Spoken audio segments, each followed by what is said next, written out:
في هدوء الغابات الفنلندية يتصاعد صراع خفي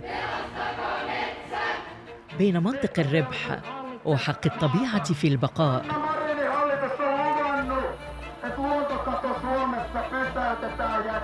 Ei niinku mun mielestä se on mikään semmoinen valinta, että nyt mä valin, että mä haluan olla ympäristöaktivisti.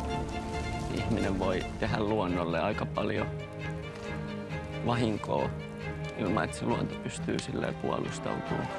أصوات شابة تقف في وجه الاستغلال تجاه أرض قد لا تتحمل المزيد. It's early Monday morning and Extinction Rebellion Finland has just blocked one of the main entrances to the construction site.